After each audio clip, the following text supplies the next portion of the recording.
Hello everyone, welcome to J Crochet. I am Reggie and this is Yarniversity. Yes, it is Sunday again. Hello to everyone in the chat. Hello to Claptrap and Patricia, and Francine is here, and Anita had to go and she will be back. Hello to Froggy When Knitting and to Jana. Hi Jana, and Christy and Debbie. And Proverbs 31 Yarns. If you want to tell us what your name is so that I can address you by name, you can. You don't have to. So hello to everyone. Thank you for joining in today. I'm very happy that you're all here. Please don't forget to hit the like button when you come in the door. And if you're not yet subscribed to my channel, I would very much appreciate it if you subscribe. If this is your first time here, I will just say if you're watching it live, please make sure that your chat is set to live chat and not to top chat so that you wouldn't miss things that are going on in the chat. Also, if you're watching this live, the beginning of the live stream, the first 20 to 25 minutes is normally pretty much administrative things, me talking about things that happened on the channel during the past week, and greeting everyone coming in. So if you still need to, make yourself a coffee or do anything, now is the time to do it before we jump into today's subject. Once we start the class, it's going on, and then I will not stop and go back and say things again.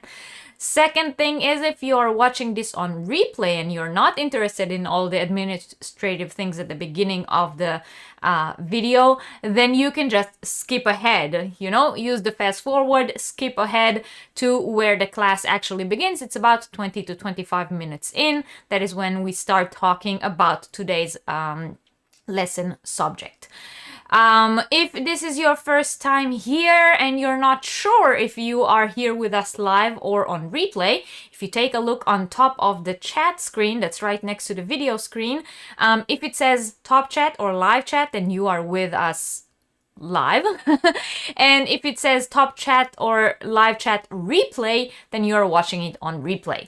I hope this was clear enough for all of you, because there seems to have been over the past few weeks people who were a bit confused.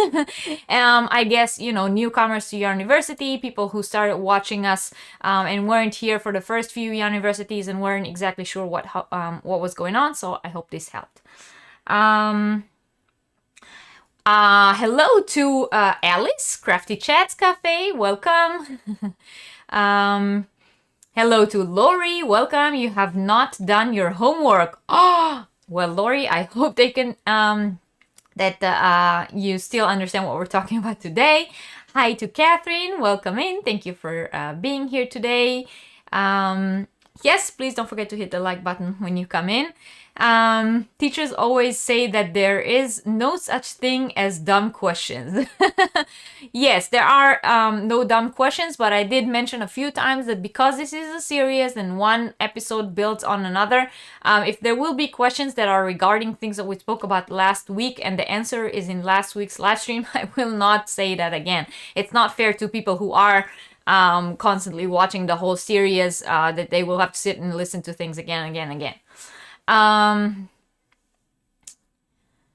Last week you told how following a tutorial with the same weight yarn, mine was 20 centimeters longer. You tried smaller hook, you don't know what happened, but you ended up with the same hook, yet shorter foundation. Last week you told us that you're following a tutorial and you tried a smaller hook, you don't know what happened, but you ended up with the same hook, shorter foundation. I'm sorry, I don't entirely understand. Maybe you can write it again in new words. And I do understand that you changed the hook size and it changed the length of, but I'm not sure if it worked better for you or not. Explain to me again.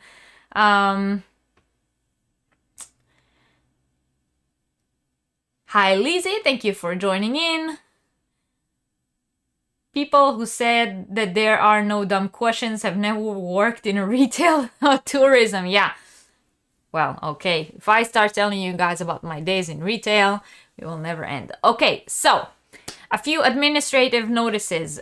First of all, I always like to begin by welcoming new members who joined the channel membership program over the past week. So I want to say welcome to the membership program to Knitting Turnpike. I believe your name is Gina, if I'm not mistaken. Unapologetically Mocha, and we said we're going to call her Mocha from now on.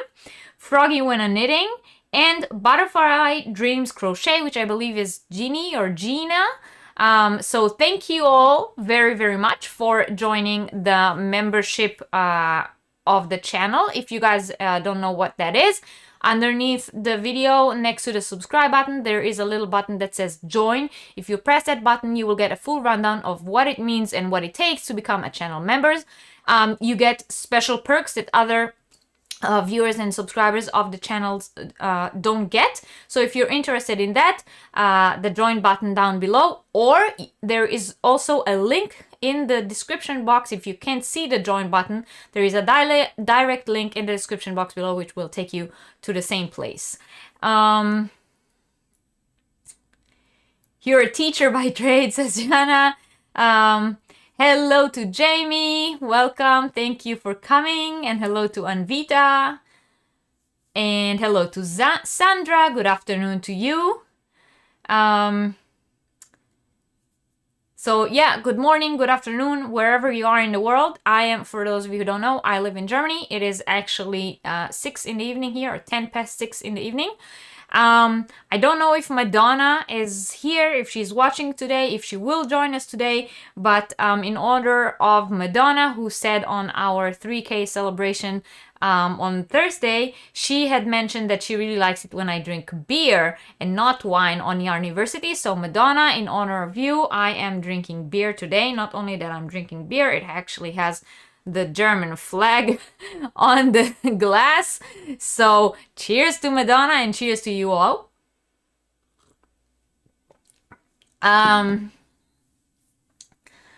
So yeah, welcome to all the new members, and hello to Judy and Debbie, and Anita is back, and so everyone's with us today. Please don't forget to hit the thumbs up when you come in, and if you're not yet subscribed to the channel, please, I would very much appreciate it if you consider subscribing.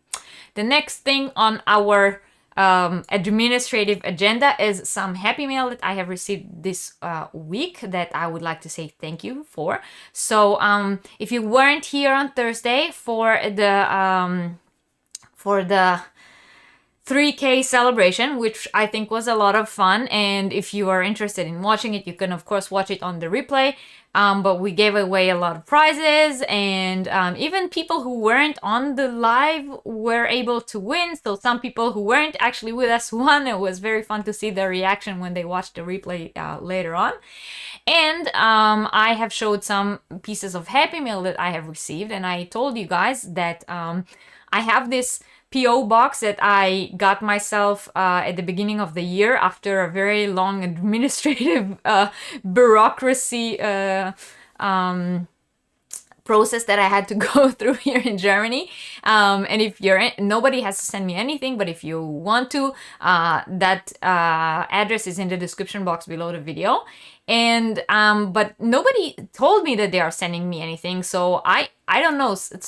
I never got Happy Mail before, so I was like, in my mind, when someone sends me something, they will tell me that they sent it, and then I will know that I need to go and check my PO box, but nobody said anything, so I didn't go check it, and then I got a notice this week that my PO box is full, and I should come empty it.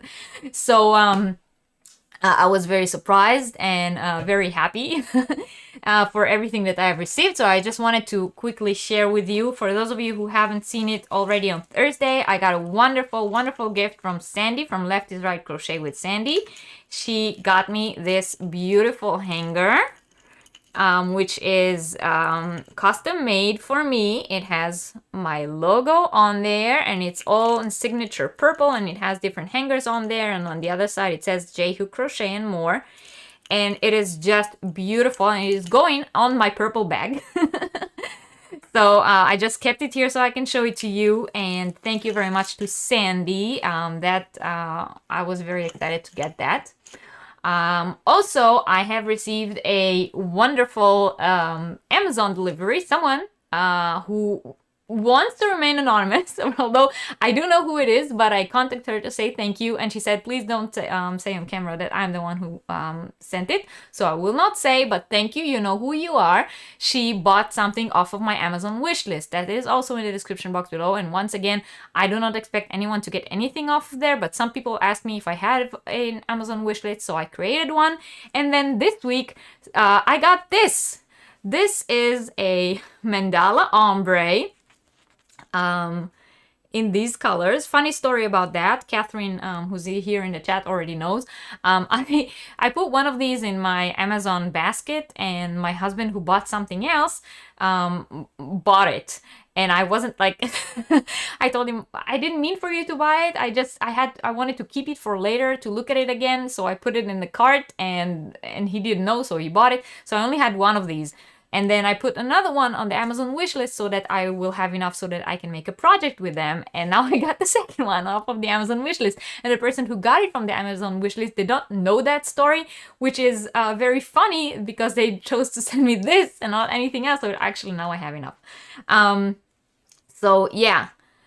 This is the mandala ombre, and the reason this is so very special is because we don't get these in the stores here. For those of you who don't know, Lion Brand is not a brand that you find in stores here. You can buy it off of Amazon, but the price is ridiculous comparing to what you guys pay in the US. So now I have enough to make a project, so thank you very much, you know who you are. And I also got this lovely So now I know, because I watch other people doing their Hobby Lobby sale hauls, that I know that this is from Hobby Lobby. It is a thermal coffee mug that says, I make pretty things. And, you know, I see all of you guys getting stuff from Hobby Lobby on your videos, and I say, oh, we don't have anything like that here. Definitely not those kind of sales where you can get something like that for cents. But someone was very kind enough to ship me one. That is Carol. So thank you very much, Carol. I don't know if you are with us live. She did tell me that she normally lurks during Yarniversity and doesn't comment in the chat. So Carol, if you're here, thank you very much. I very much appreciate it. I love it a lot. So thank you. That's it in terms of Happy Mail. Now let's see what you guys were chatting while I was showing you guys all these things.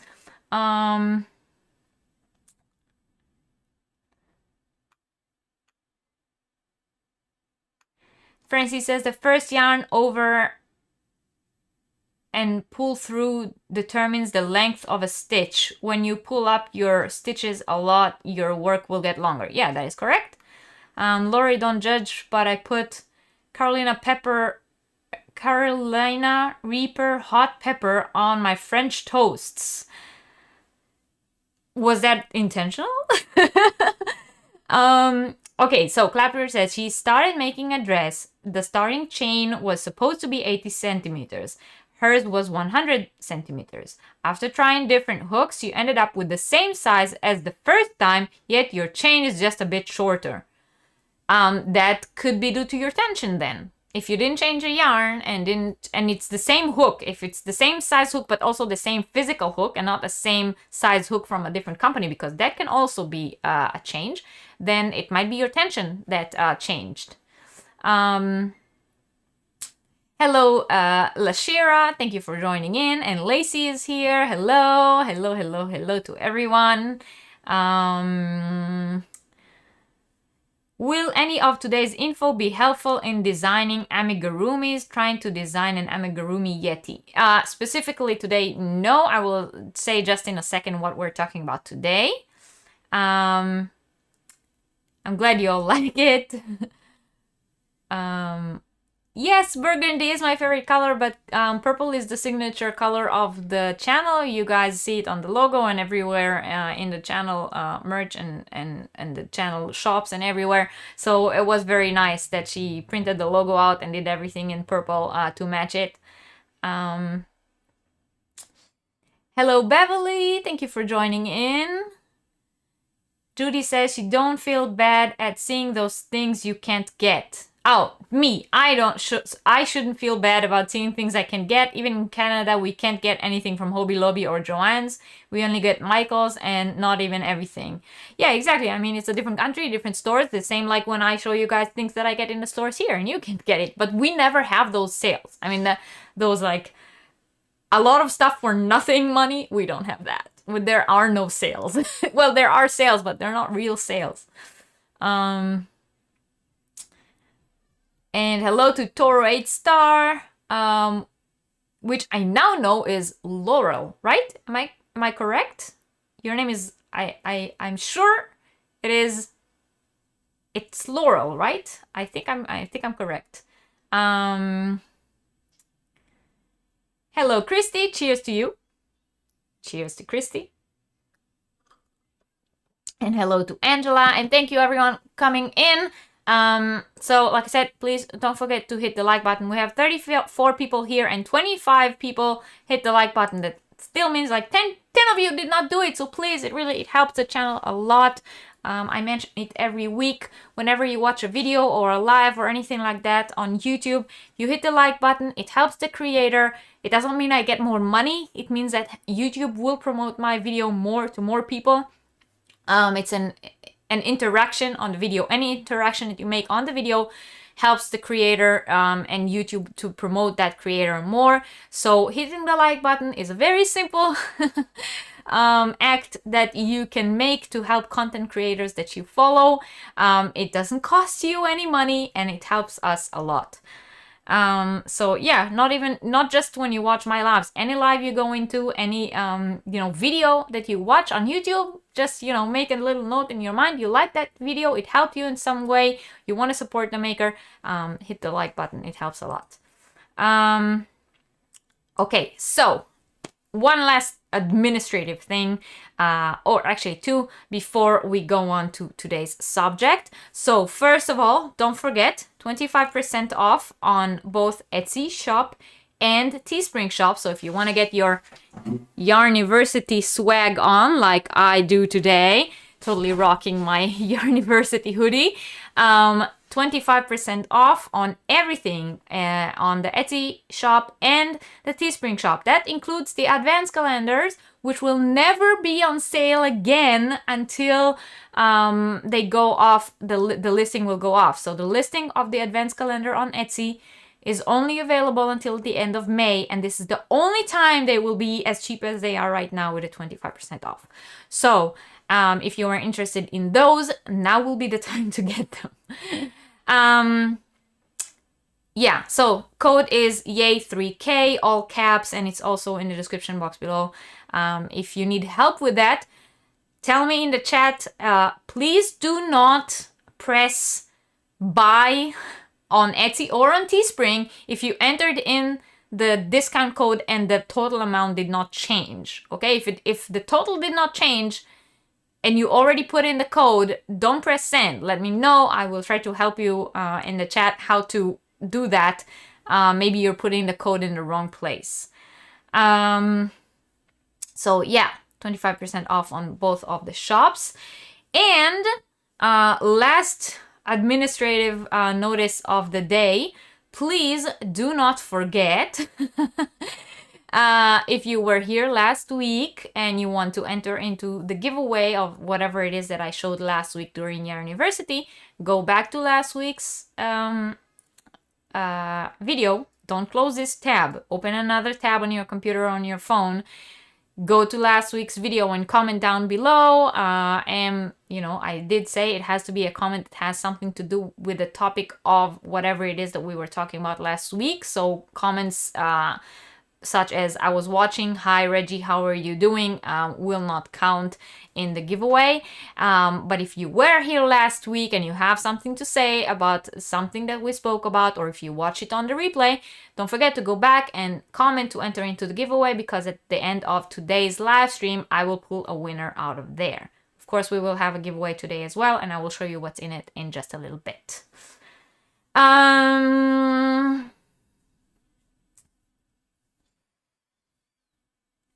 All right, you guys are pretty much talking to each other. Anita says she's way more comfortable trying to design an amigurumi than you are garments. Do I have a Yarniversity t-shirt? I have one on right now. Oh, you mean a t-shirt? Like yes. Yes, there are a lot of different merch. Sorry. There are also 4 different logos. So this is the one that I chose for my hoodie. But there are 4 different logos that you can get. And there are so many different things. There are t-shirts, there are bags, notion pouches, long sleeve, short sleeves. There are tank tops, notion pouches, stickers, phone covers. There's a lot of stuff on there. And you just gotta, choose the product with the right logo that you're interested in. And when you go into the checkout, put in the code YAY3K, 25% off. And I do realize that on Thursday I said that the code will be good for about 2 or 3 hours after Yarniversity. And I thought that for those of you who weren't here on Thursday and wanted to wait until the Etsy shop update, which has already occurred, by the way. So all the new stitch markers and everything is already back on the shop. And so if you were waiting for that, the Etsy shop is now restocked, and I went on to Etsy and edited the sale so it is good until Monday. So you don't have to be stressed after this is over to run and go look. The sale will run until Monday, so you have enough time after we are done here if you're interested in going taking a look.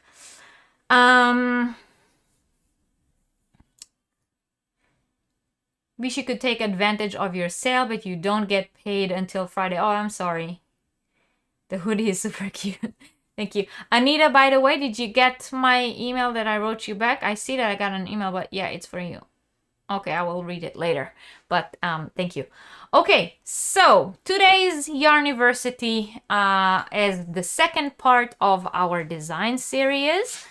Last week we spoke about different ways in which you can use to adjust garments or patterns which are written a certain way to fit your own needs, to change the size of it, to make it bigger, to make it smaller, to use a different yarn than the pattern calls for, and so on. And today we are going to talk about designing using different stitches. So if you came across a certain stitch that you really liked and you use it at what pattern, but now you want to use the same stitch and make something else, then I will explain how to do that and how to combine different stitches. So if I want to make a shawl and I want to have different section in it, for example, I had my shawl here. Wait, I'm sorry. I thought I had it in here.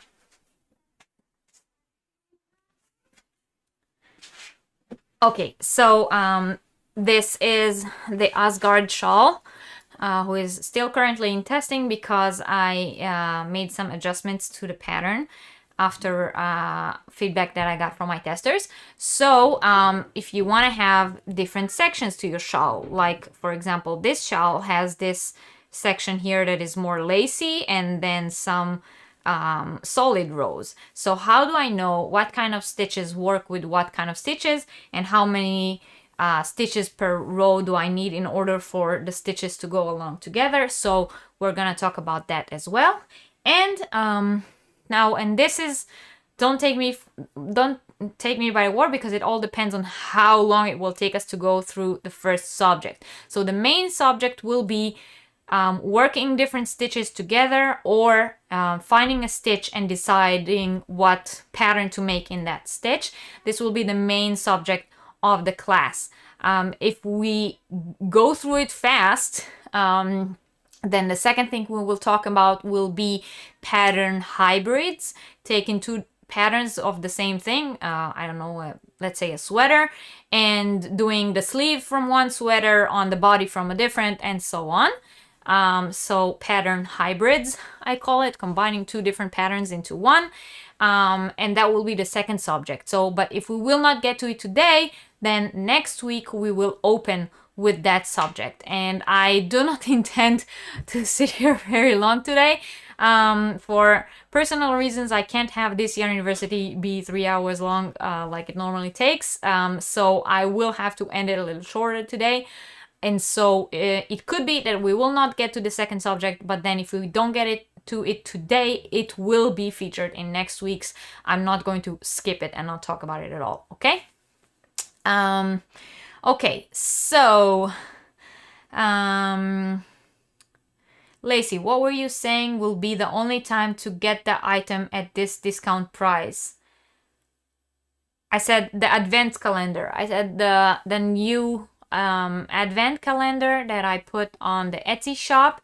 It has 24 mini hanks of 20 grams each, as well as one full hank of 100 grams and some different extras, and an exclusive pattern which will come with that advent calendar. And that advent calendar is right now, using that code 25% off, is the cheapest that it will ever be. So it will only be listed on the Etsy shop until the end of May. Then I will take it off, because then I will have to start working on it, on making it. And so if anyone is interested in getting it, 25% off will be the cheapest that you will ever be able to get it. It will not be that discounted again until the time when it comes off the listing. Asgard makes you think of Thor. Yeah, that is pretty much the idea. Thank you. Thank you. I'm glad you guys like the pattern. You have to get that pattern. It's not out yet. It will be though. I'm working on the last few adjustments. You like hybrid? Yeah, I thought it was a nice hybrid too.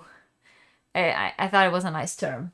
By the way, if you guys noticed, Imogen, let me just pull her to us so you can see it.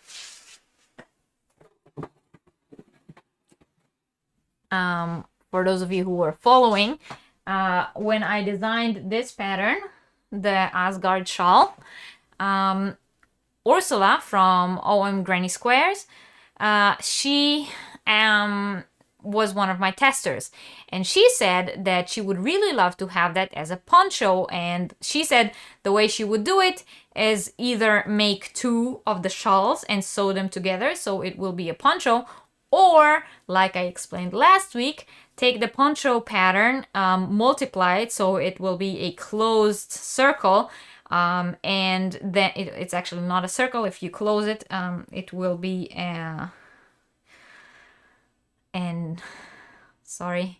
octagon with 8. Yeah. So she said that that's what she would have done. She would make it a closed octagon and just started from around this row, so there will be an opening for the head. And that gave me the idea of this. So this is the same pattern as this. As you can see, this is exactly the same stitch pattern, but this is a shawl and this is like a little dress. So if you can see, the opening up there is the same shape as the shape of the shawl. It has this is not a triangular shawl. It has more points in the bottom. And so using that method that we were talking about last week on Yarniversity, I changed it up into a dress. And the way I did that is, first I multiplied the shawl pattern so that it will be a closed octagon, and worked it up until here, until this stage here. And then I folded it in half, left room for the arms, and worked around in rounds only here. So here it's still open so that you can put your arms through the arm holes, and it's a dress. So that's just like a live a live example of what we were talking about last week, how to take a shawl pattern and turn it into a poncho, take a poncho pattern, turn it into a dress, take a poncho pattern, turn it into a skirt. We spoke about this last week, and so this is just, you know, a real on life example that is possible. All right, so Imogen, thank you very much. I will slide her back there. Okay,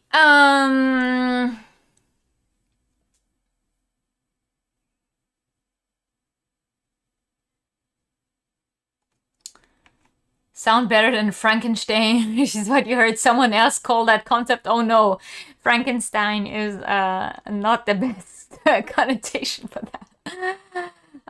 Thank you, Debbie. I'm glad you like it. Yeah, Frankenstein, right? Funny. Are you allowed to sew it together with large sloppy stitches? Yes. I wouldn't want that though.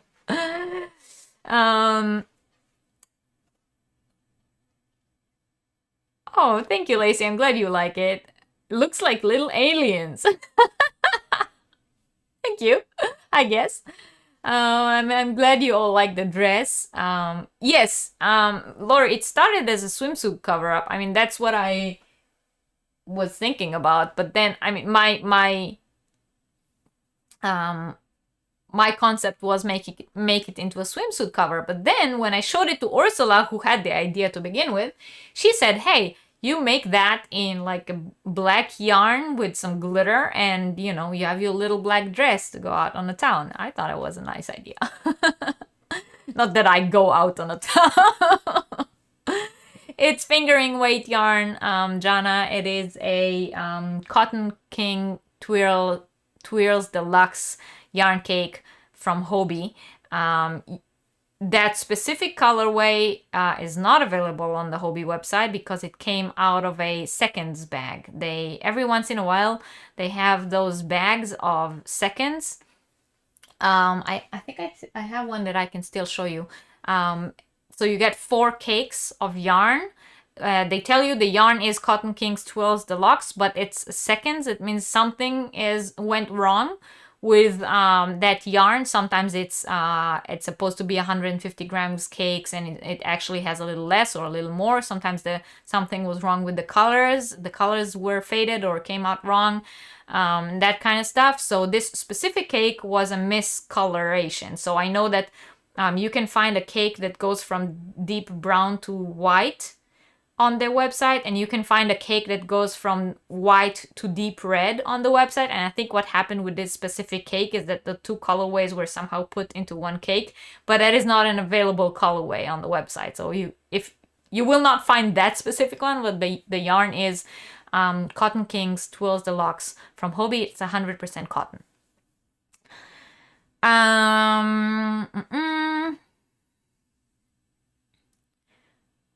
Frankenstein and aliens, yeah.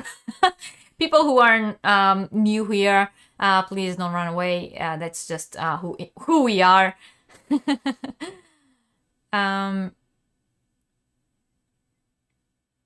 You stopped buying going out on the town stuff when you got married. Yeah, me too. Right? Okay, so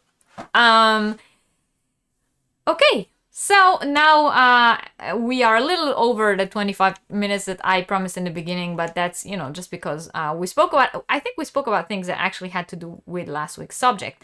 So if you're just coming in, please don't forget to hit the thumbs up. If you're not yet subscribed to the channel, please subscribe. If you haven't yet gone back to comment on last week's Yarniversity, do that in order to enter into the giveaway. And now it is time to start our lesson.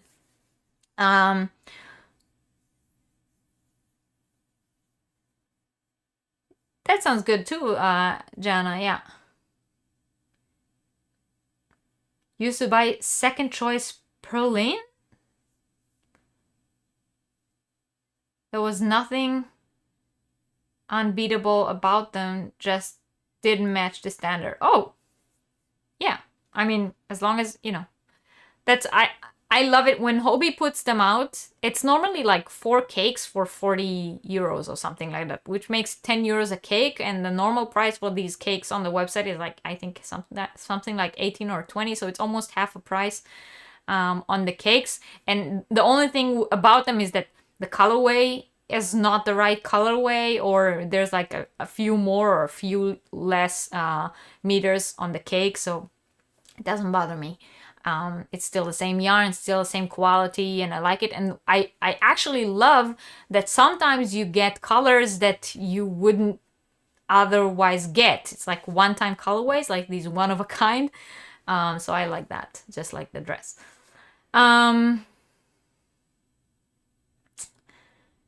Unbeatable. Oh yeah. Uneatable. Oh, okay. All right.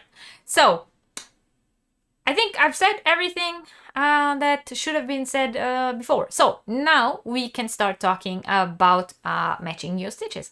So how many of you, and tell me in the chat, how many of you have or own one of those books that has like 100 crochet stitches, or you know, more, 250, I don't know how many different crochet stitches, you know, those books that every page shows you how to make a different stitch, and you know, in case you want to design your own thing, then you can pick out the stitches out of the book. Or so I'm just interested in how many of you own one of those books, or how many of you are subscribed to some YouTube channel that has like the stitch of the week, or every few days puts up a tutorial for a certain stitch, you know, a different crochet stitch, but not a garment, just how to do that stitch.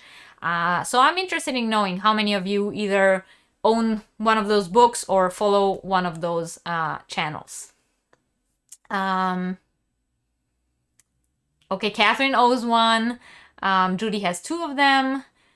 Mocha is looking at hers right now. Yeah, Jana, you have a small one. Debbie, Kim, she has 500 different stitches. Oh, that's a lot. A couple of books with different stitches. Okay, so you guys all know those. You have several of those. Yes, guilty. So everyone, right? Now the thing about those books is, as wonderful as they are, and they teach you how to do the stitches or whatever, but they don't tell you how to, you know, the how-to. I have that. Now, how does this turn into a cardigan or a shawl or a dress, or, you know, where's the, if I want to make a blanket in that yarn, it's in that stitch, and it's wonderful. It's just, you know, I can make a simple rectangle of that stitch. But how do I go from this is the stitch to this is a hat? Right? Sandra follows a channel. Yeah, she does. Yeah, Glenda has quite a few. That is correct. Lori doesn't have a book. Looking for advice on which one you should invest in. And you also have, yeah, and you also watch Creative Grandma's tutorials. So yeah, like I said, these books, they tell you how to do the stitch, right? But how does this now turn into a garment? Not something which is a flat rectangle stitch, right? Okay, so good, you all know what I'm talking about. So this is what we're now interested in. I want to take this stitch and turn it into a triangular shawl, right? In order to do that, I need to know the multiples of the stitch, which those books, if they are a good book, if it is a good book, or if it is a good tutorial, then it will give you the multiple of the stitch. It will tell you this stitch is worked in a multiple of 4 plus 1, right?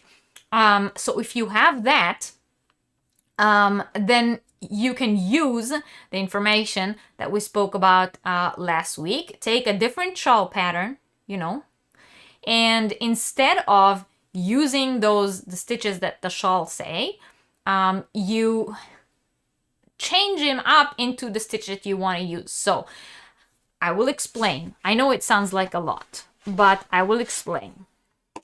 So a triangular shawl, or any other, I'm using the triangular shawl as an example, but you can substitute that word to anything you want. Yeah, a baby dress, a baby sweater, an adult sweater, a cardigan, swimsuit cover, skirt, whatever, poncho, right?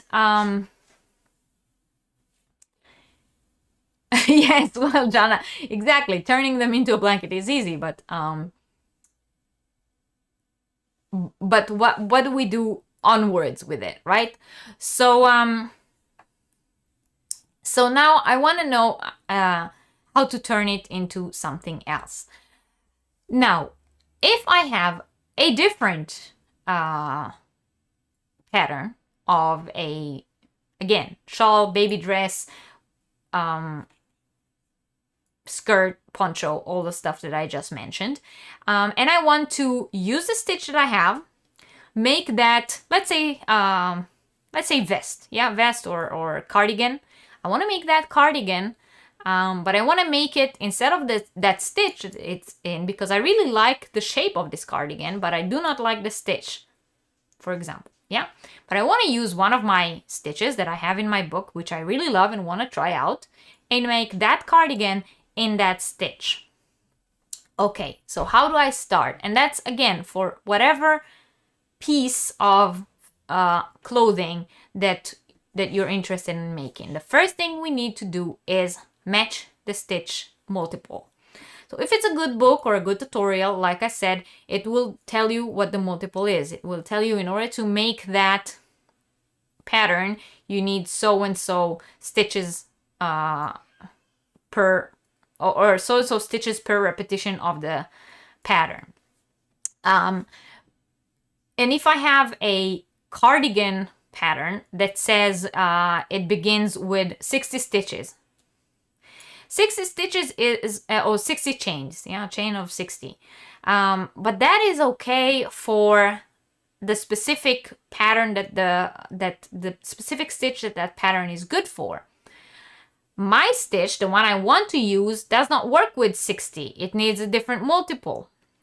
So what we need to do is first adjust that beginning number to be a number that fits my stitch.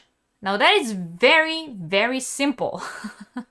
Okay, it is simply adding or deducting the number of chains so it will fit the number that I need. And the construction of the garment will be the same. So the construction of the cardigan or the sweater will be the same. The instructions will be the same. So if the instruction tell me to make the whole back, do you know the vests that are built like this? So here it's just a rough I'm very bad with drawing things, but the vests that are built this way. So you work the beginning chain and then you work a piece, which is actually the back, and then you stop. You continue working one side and then you reattach your yarn and work the other side and leave a little space in the middle for the neck. And then you fold that, so you sew this corner to this corner and all the way up and leave a space for the armholes, and the same on the other side. So do you guys know this vest construction? Probably some of you have made it before. If you ever made the Everyday Cardigan by Sorella, so her cardigan is pretty much built the same way. You make the back and then you stop. You make one side of the panel front, you go and you make the other side of the panel front, then you fold it in half, sew the sides together, leave a space for the arms, and then you sew on the sleeves. So any vest or cardigan pattern that is designed this way can be made with whatever stitch you want, right? So instead of chaining 60 in the beginning, I will chain a number that is the number that fits the number I need for my pattern, for my stitch repetition. So if we said before, this is a repetition of 4 plus 1, then my beginning chain needs to be a chain of 4 plus 1. So maybe the beginning chain of the pattern that I am following or that I'm looking at says a number that doesn't fit that. All I have to do is change the numbers of beginning chain, so it will be a number that fits my stitch count. And I work the pattern the same way, the same instructions, but I work a different stitch. Instead of the stitch that says in the pattern, I work my stitch. So now I will do this, let's say, you know, I just... the lemon peel stitch, yeah? So I will work, the lemon peel is worked over a multiple of 2, okay? It has to be an even number. So I start with an even number of chains. I work the lemon peel stitch until I have my entire back panel. Then I do the one side front panel, reattach my yarn, do the other side, sew them together and add my sleeves or not add my sleeves, whatever I want. But instead of using the pattern, the stitch that the pattern uses, I use mine. So I'm using the construction from the pattern and substitute it for my stitch. Okay? Now tell me if that made sense to you, if that helped you, and if I can move on to talking about, I mean, with this was just the easiest format I can think of to explain. But of course, this can also work with any other kind of construction. So let's say I have a baby dress, and the baby dress is constructed in a way that we make the top and then increase for the bottom. Let's see, wait. Kim says, yeah, she actually just did a cardigan this way. Then you know exactly what I'm talking about. Jana says, I'm guessing that adjusting the stitch may not make a huge difference in size. Exactly, because I don't think that any kind of stitch will require you to add 10 chains. It will probably be like adding or deducting 2 or 3 chains, because I don't know a multiple of stitch that works over like a huge amount of chains.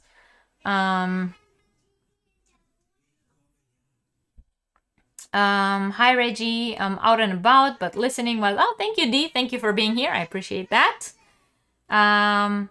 Catherine says it's pretty straightforward, and Lacey says she's picking up. Good. Okay, so in terms of if you hear crying in the background, then I'm sorry in advance. I told you guys that on Thursday as well. My son is currently going through potty training, and my kids are in the living room with my husband, but it sounds like my husband went somewhere, and then my son ran behind him to tell him that his underwear are wet. Yeah. So if you hear any kind of crying in the backgrounds or noises, that's just my husband dealing with a potty training accident.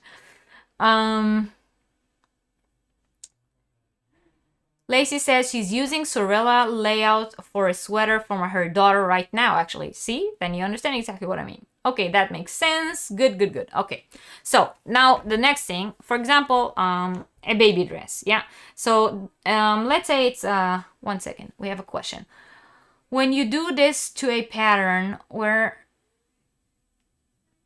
changing the type of stitch and the count. Can you then say that this is your own pattern? Yeah, I mean, nobody owns the right to this way of constructing a sweater. This is a well-known concept of how to construct a sweater. What stitch you use or what kind of ribbing you put around it, and that is, if you design that yourself, then it is your pattern. It's not, yeah. You cannot imagine how decreasing and increasing would work. Making a v-neck or a mama. Don't worry, we're getting to that. So, baby dress now, for example. And this is any dress. Yeah, I'm using baby dress. I don't know why, but yeah, any dress. any dress that is constructed this way. Now, I'm not going to go shape by shape all wearables, okay? I'm giving a few examples to conduct some kind of idea. So I hope that you get the point of the idea, because I'm not going to go garment by garment how to do it with each garment. I'm giving you guys the tools to do that yourself. That's the idea behind what I'm doing. But let's talk, for example, a dress. So a dress that is, am I pointing right? Okay, a dress that's constructed in this way, that you make it from the top down. So what I mean is, where's my dress? I had it too. I swear I had everything ready before I started, and now everything that was here is for some reason there, and I cannot remember if I moved it or maybe someone came in here and looked for something and moved it, but it probably was me. Yeah.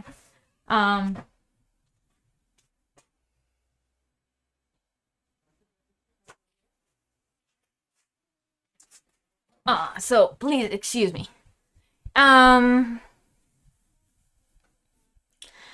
Copyright and crafts is difficult matter. Yeah, that is correct. In case of doubt, you can always say it was inspired by something. Yeah, that is correct.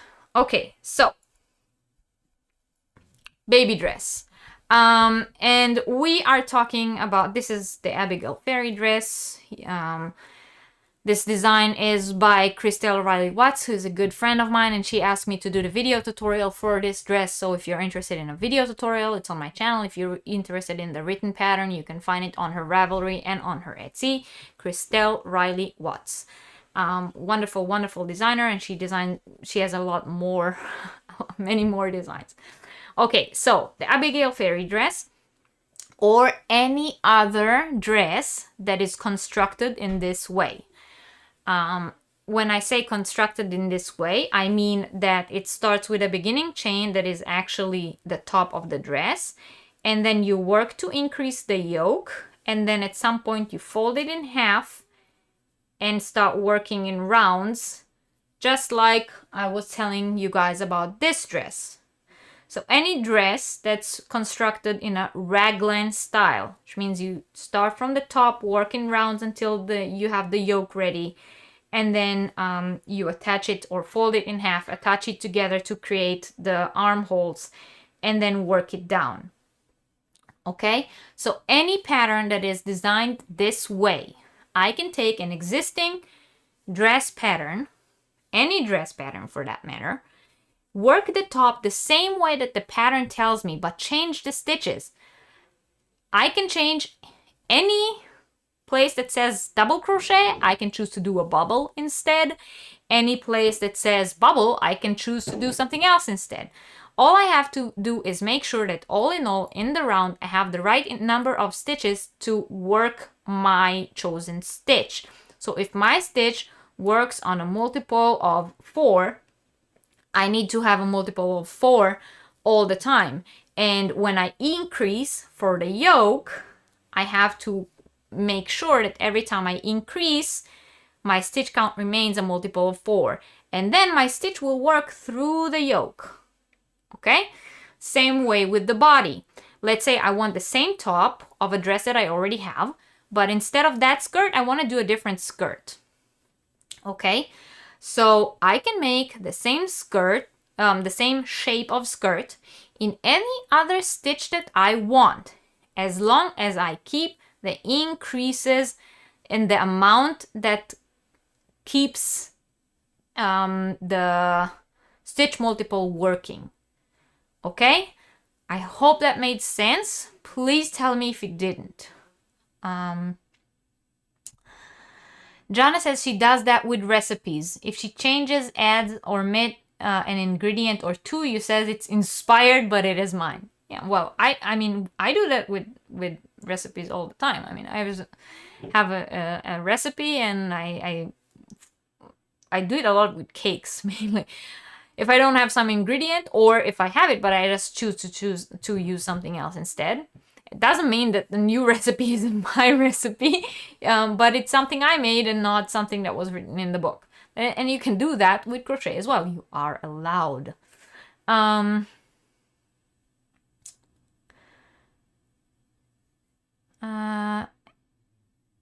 So Bev says she knows she didn't invent crochet or knit or making whatever you're making. Yeah, I mean, like I said, the overall shapes of clothes, of how to make clothes, they don't change. I mean, if you look at any written pattern, bought or free ones that are out there, the constructions of garments is not like a secret, right? There is one way to construct a vest, 2 ways to construct a vest, 3 ways to construct a vest, and what changes is the design of the vest. So you can find 3, 4, 5, 20,000 different patterns of a swimsuit cover that is constructed the same way, and the stitches in it are different. Now, by having the information that I am telling you right now, you can do it yourself, and you don't have to go and buy the specific pattern that tells you how to do that construction that you already know how to do in that stitch that you don't know how to do. All you have to do is learn the stitch, and then you can do the construction yourself. So this is pretty much what this is all about.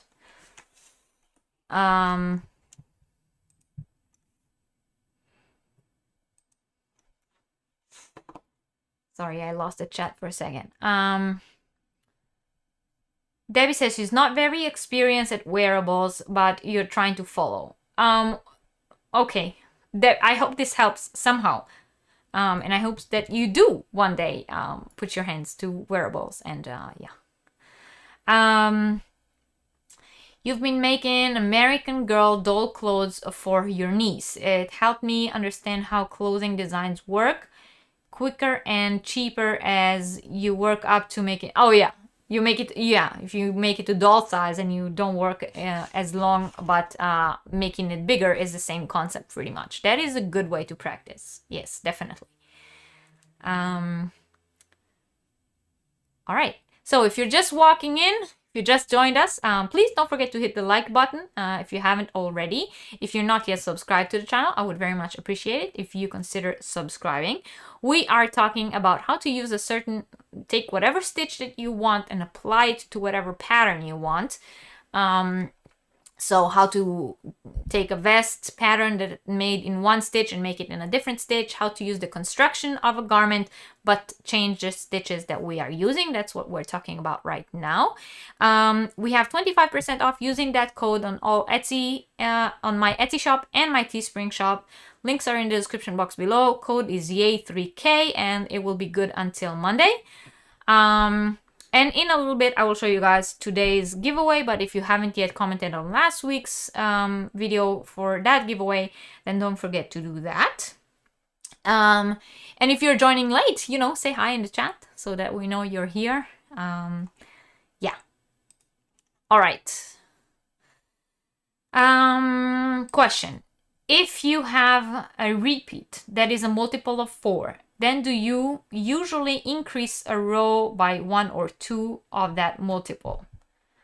If you have a repeat of that. Okay, so if the stitch repetition is a repetition of 4, in order to work it correctly, all your rows have to be a multiple of 4. Now, depending on what it is that you are making, that will tell you how many. So if it's a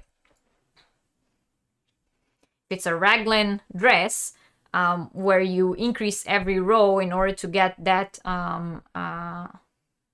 the yoke, then every row has to be, you have to increase every so and so number of stitches in order for the next row to also be a multiple of 4.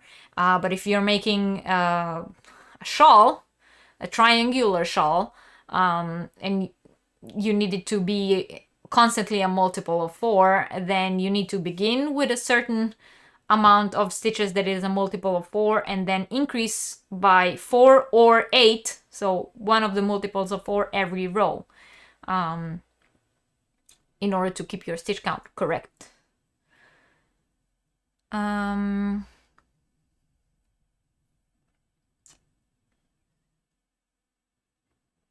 You're making a baby dress and you're now going to try changing a stitch and see if you can do this. Yes, and let us know if you were successful. Kim says, this has definitely helped me. I've been wanting to design a shawl or a sweater. Wonderful. I'm very happy that the information is useful for you guys. So, talking about the dress, was that clear that when you're working on a project, it has to be decreased every single row? You have to make sure that your decrease keeps the stitch multiple so that you can continue working your stitch. How do you know if it's 4 or 8? Well, if it's a shawl or a triangular shawl, you will always have to increase at least 1 stitch at the beginning of every row in order to keep the triangular straight on top, and you always increase at the point of the shawl, otherwise you won't get a straight point. So if we're talking about a triangular shawl, it will have to be probably 8, because then, or it will work with 4 too, but it might make your shawl not, again, it depends what the stitch is. But how do you know? You can't know directly when you start. You might have to, trial and error it, work a few rows, see if your shawl stays straight on the top or if it leans down. If it leans down, it means you need 8. If it stays straight, it means you had it right with 4.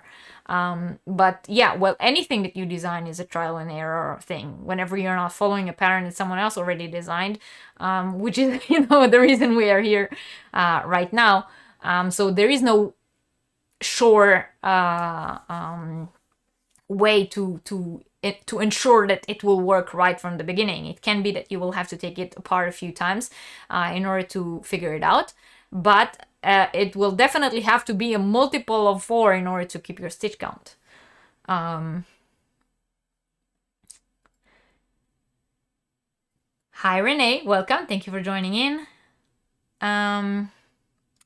Lori's saying now she's thinking about a divine hat and how you can make it into a poncho or swancho to match. Well, see, that is the easiest thing. All you have to do is figure out the stitch multiply of the divine hat, and then turn that into something that you decrease every row to create, I don't know, a circle for a poncho, or a if you want to make it in a sweater, it's even easier because then you just work, rows back and forth of that stitch. I personally never made a divine hat, so I don't know what kind of stitch multiple is, and if it can be worked in rows of back and forth, or does it have to be worked in the round. But that will pretty much determine what kind of pattern you can do with it.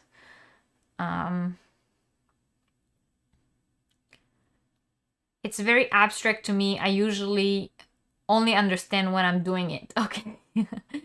If you're changing the weight of the yarn, should I make 2 swatches to see how many extra stitches you need for the same length? Or is there a different way? If you're changing the weight of the yarn, should I make it swatches to see how many extra stitches you need for the same length? Or is there a different way? Making 2 swatches will be probably the best way to figure out how to do it in your, tension and your way. How I normally do it is I just, take the yarn that I want to make the project and start chaining in the multiples of the stitch that I want to make it until it's long enough to make whatever it is I want to make. So, so if I'm making it, we spoke about this sweater just as an example. If I have a pattern that says if you make it with a 4 weight and blah blah, it doesn't matter to me. I know how the construction of the sweater works, so I know that this bottom needs to be as wide as I don't know, 2 inches more on each side than the width of my back. So I will just continue chaining in the multiple that my stitch is worked in until the beginning chain is long enough to be 2 inches more on each side of my back. But if you're following a more complex construction than this one, then making the 2 swatches will help you a lot. Yes. It's a good advice, Lacey. I'm happy that you like it. If you are scared of wearables, your best advice is this. Just look at shirts you own and pay attention to the shapes and constructions, then try to duplicate it. Exactly. Well, that's, yeah, exactly. Cool, Lori. I'm very happy that learning this makes you feel like you can do it. You definitely can.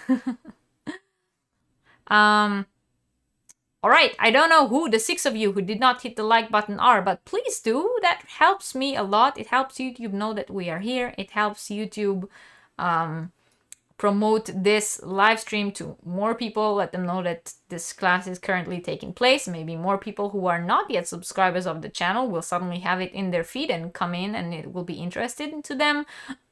So please, if you're here, hit the like button underneath the screen. It's that little button that looks like a thumb up. It costs you absolutely nothing, but it helps me as a content creator a lot.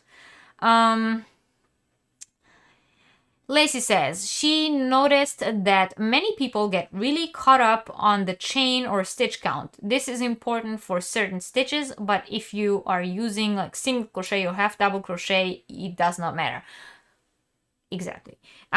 If the stitch that you're working with is not a stitch that requires a certain stitch multiple to do, so if you're using double crochet, single crochet, half double crochet, triple crochet, herringbone,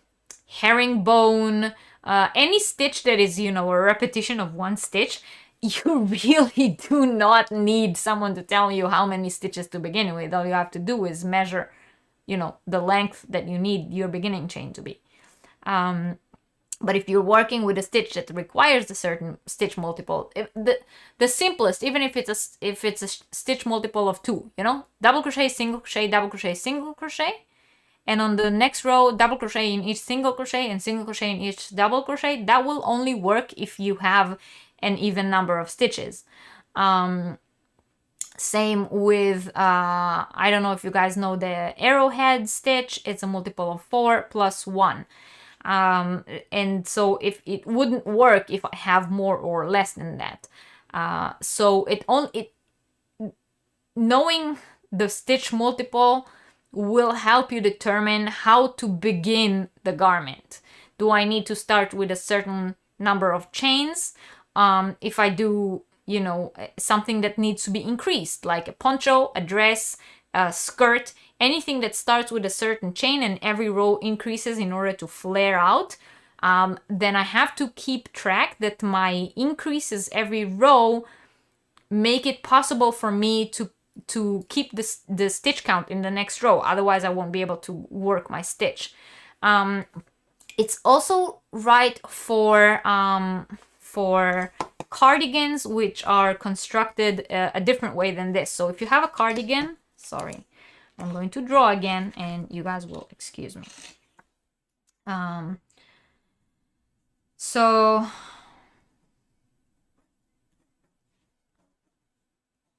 once again, this is not to scale, so do not kill me.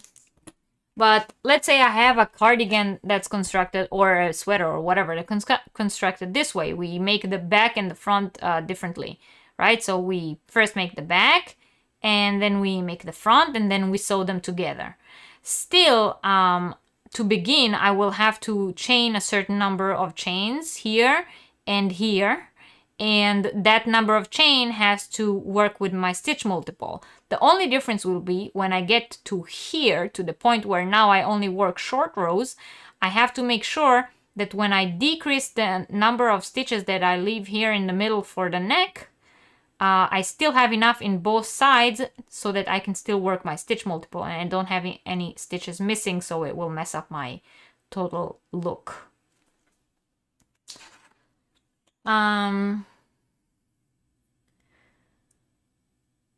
Hi, Judy. Sorry you haven't hit the like button because there is no like button showing in the live chat. Might that be because you are on an iPad? I have no idea. I've never watched on an iPad. I'm not like, I'm not trying to blame anyone or anything. I'm just saying in general, because sometimes people come in later, they didn't hear me say it the first time, they forget about it, so I keep reminding it in case someone just came in and forgot to do it. But like, I'm not blaming anyone for not doing it. But I have no idea. I don't have an iPad. I don't have an anything actually in my life. So I really don't know. How did you learn to understand all of this for making your project? Were you taught by someone, took classes? It's also interesting. No, Debbie, I sort of went through the process of figuring out myself.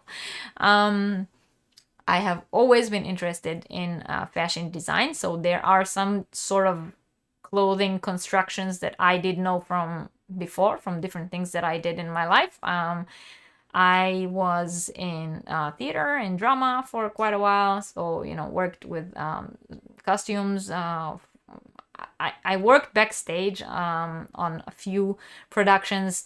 So some constructions of garments is something that I have learned in the past, and then I just applied it to my crochet. And some are things that once I started crocheting, I figured out while I was doing it. But there are books and things like that will teach you that. But I think that a lot of designers will not teach you that, or a lot of books will not teach you that, because then they will kind of be out of a job if everyone knew how to do that themselves. Maybe I'm just not scared that I will be out of a job, so I don't mind teaching you guys.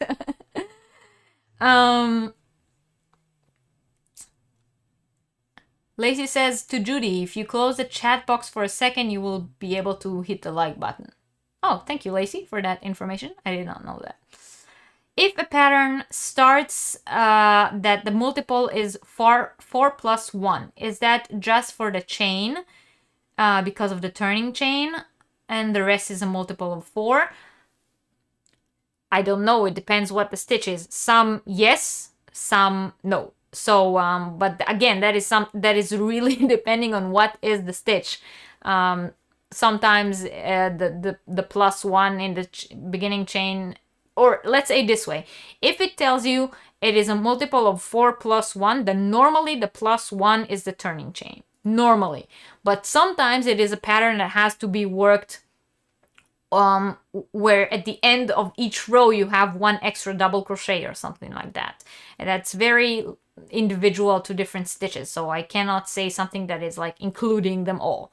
That is something that you have to figure out by looking at the pattern. So if the pattern says chain a multiple of 4 plus 1, and then the first row is make a single crochet in the second chain, then yes, then that chain 1 is just your turning chain for the first row. But if it's not how it starts, then it might be something else. You're thinking of making children's clothes in the round, starting top down. Well, yeah, I think so. Did what I just said about the dress help you?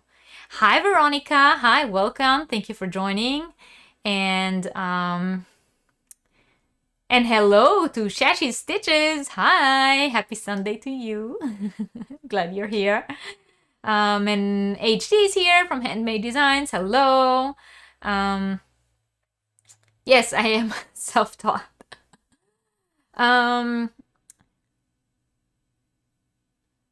All right, you guys are talking to each other. Lori says she downloaded and bought many hat patterns and always took for blue yarn at yard sales, thrift shops, clearance, etc. You make them all in blue the first time. Helps me learn new things and not waste good yarn. Huh. That's interesting. Why blue, by the way? Hi, Bev. She says, it's very generous of you to share your knowledge. I'm glad that you all are enjoying it and learning from it. That is my whole point here. That's what I'm here to do. Okay, Jana said it was helpful. I'm glad. Of course, this is why we do it live, so that you guys can ask questions and I can answer. And if you're not watching this live and you're watching it on replay and you have questions, just ask them in the comments. Whenever I get a question in the comments, I answer it too in the comments. So Just, you know, don't feel like you missed the live so you can't ask me the questions. You always can also email me with questions if you want, or, you know, hit me up on Instagram or on Facebook and I will answer your questions. Francine, my yarn got tangled up. Oh no, that's not good. You watch me on 2 devices on a TV. You don't use your YouTube account. Am I on big screen now? Because I didn't like, I didn't like put makeup on and everything. Are you watching me in HD? That's not good. Don't do that. All right. So you donate. Oh, okay. You ran out of characters. So you donate them to the Lion Bread Head Not Hate, which is why you do them all in blue. Okay, now I get it. All right. So now we spoke about, you know, certain ways of construction. Now this applies to beanies as well. Now you remember how last week we said that you can turn any beanie into a messy bun by, if you work it from the bottom up, just stop a few rows before the end, or if you work it from the top down, just start with a chain instead of a magic circle.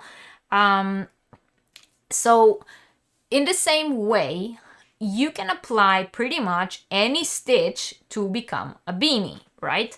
All you have to make sure is that you have the right circumference of your head while keeping the same stitch multiply.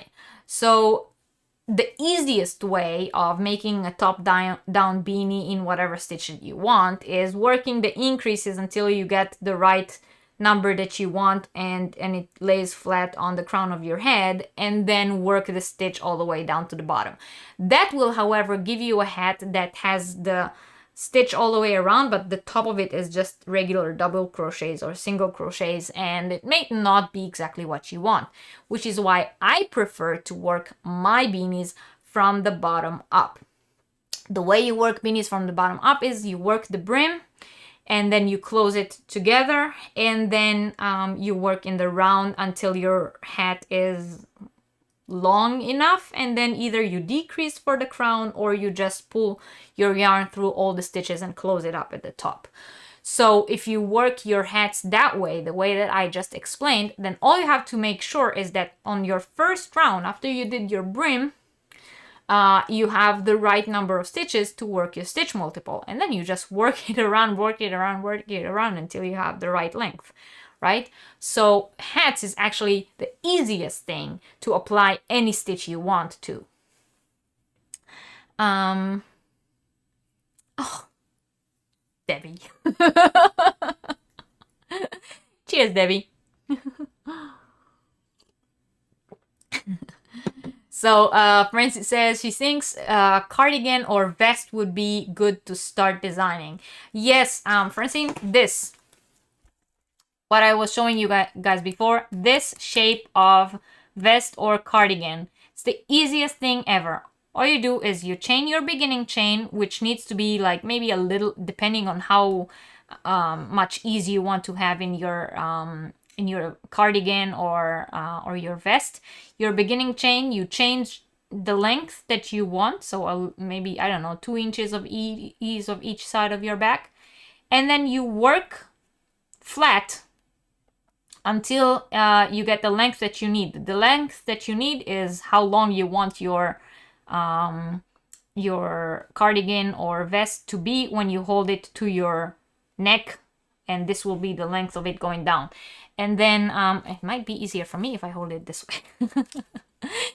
And then all you have to do is work one side of the front, leave a few chains in the middle for the neck, reattach your yarn and work the other side, and then sew them together. So this is like the easiest construction of a sweater or a vest or a cardigan. Wonderful way to practice doing a garment in whatever stitch you want. Thank you, Francie. Here's another example for you guys.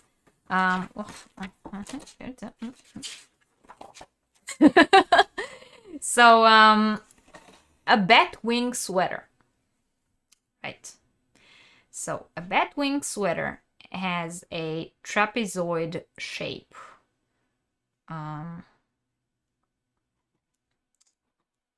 It looks... Wait, I'm again drawing and you guys will forgive me.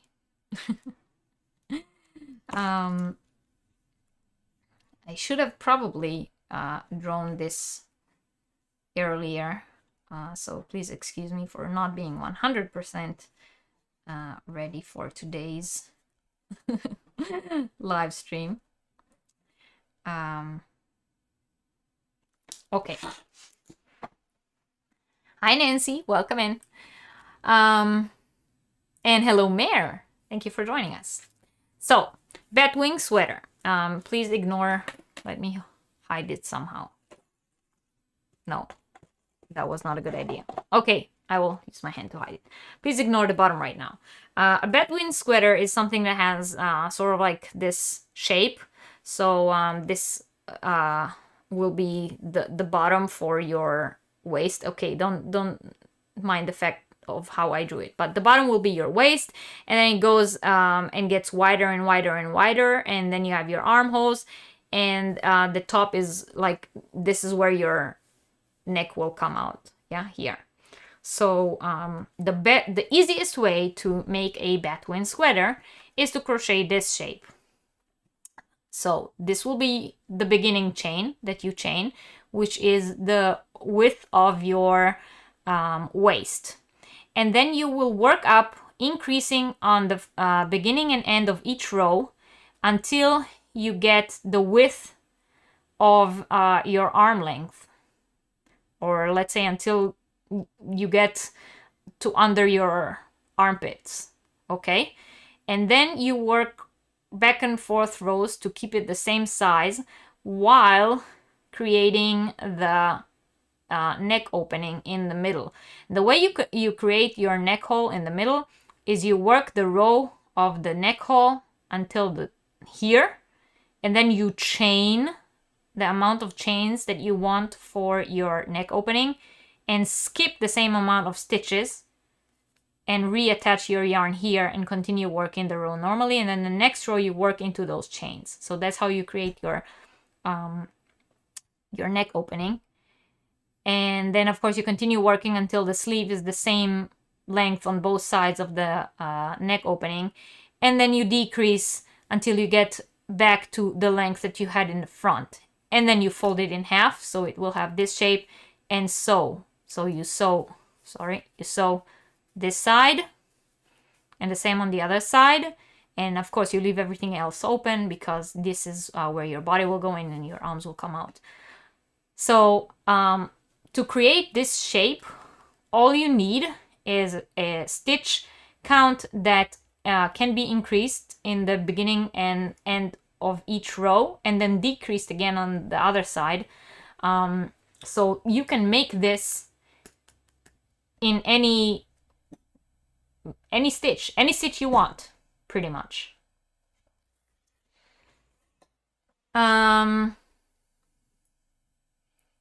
Trapezoid. Here comes the geometry. I'm not talking a lot of geometry and math, right? I'm just like mentioning different shapes randomly. Oh, Catherine, you want to make that? So go ahead and show us a picture when it's done. Would the construction still work if you used a bigger hook for the boobs area and smaller hook for the waist? Yes. Yes, it will still work.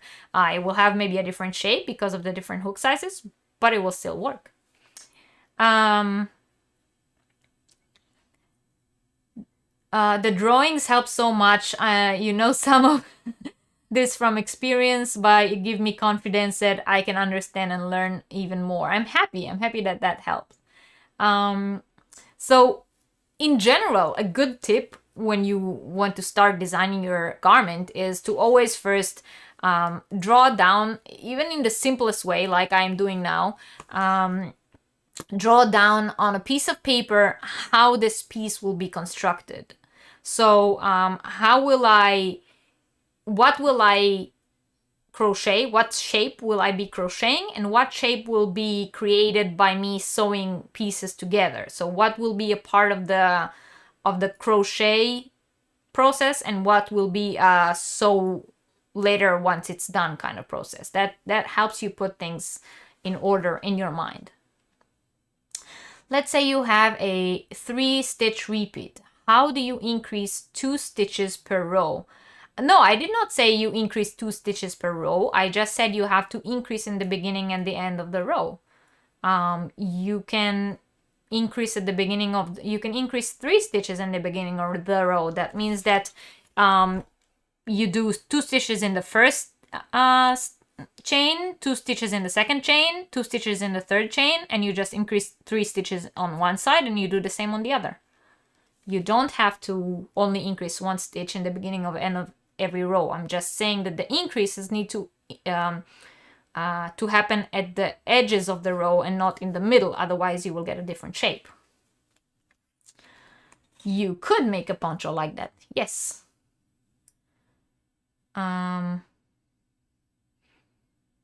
Yes, bosom bat wing sweater. Yes. All right, was that clear? Was that helpful? I spoke now of 4 different shapes.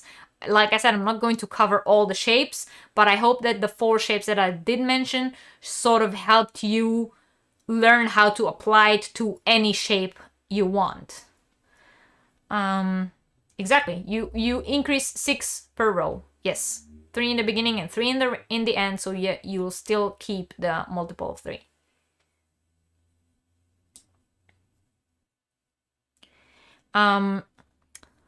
Specifically with a batwing sweater, do I have my...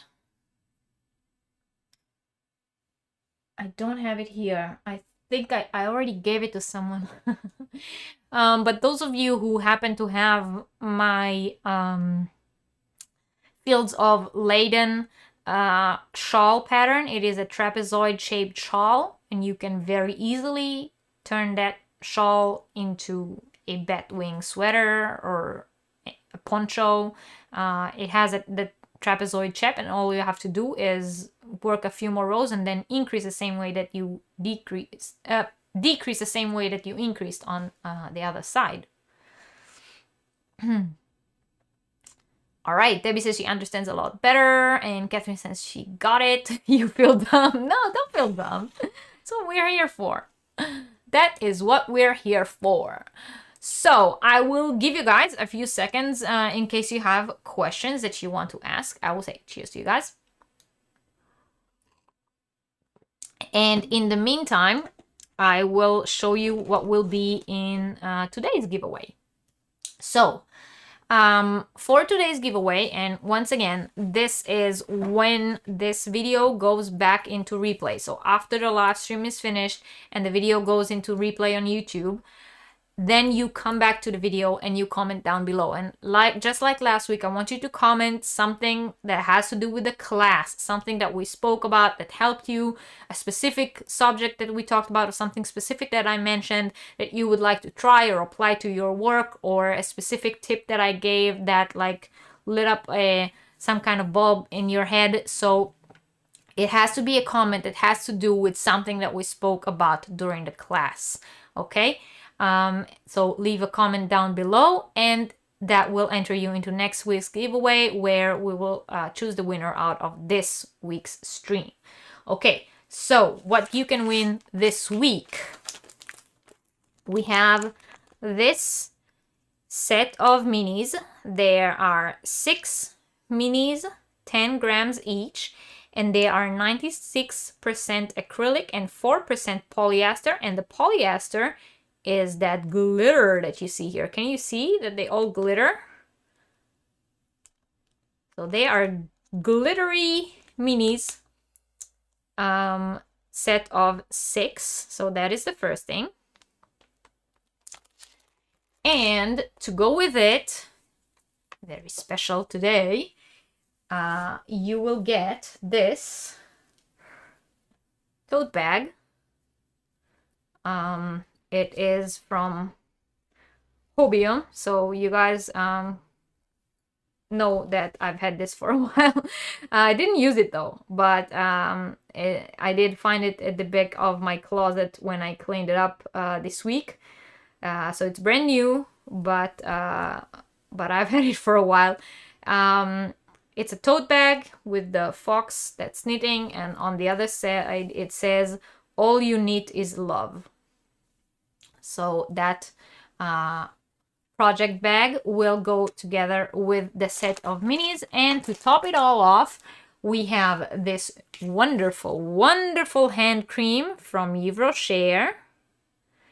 It is wintry berry. It says midnight berry. That is the scent. Sort of like, I think it's sort of like a wintry scent. Hand cream from Yves Rocher, very good. And the matching lip balm from Yves Rocher. That's also berry lip balm. Okay, so this is everything that you can win for this week, and all you have to do is come back to the replay, comment down below something about today's class that you know, you want to talk to me about.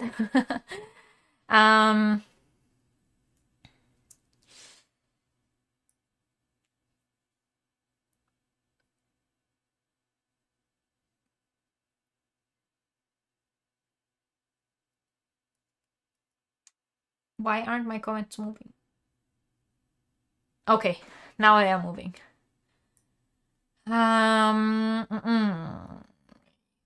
Claptrap, you were thinking ladies with large chest and narrow waist. Yes, yes, exactly. You can shape it whichever way you want. And you know, by combining what we learned today and what we learned last week. So the shape of the garment you learned today, and changing the hook sizes to make it bigger or smaller. Yeah, you can do whatever you want. Catherine, you feel dense sometimes. I try. And Anita loves the fox. Catherine says, even though it's Hobium, the bag is cute. Yeah.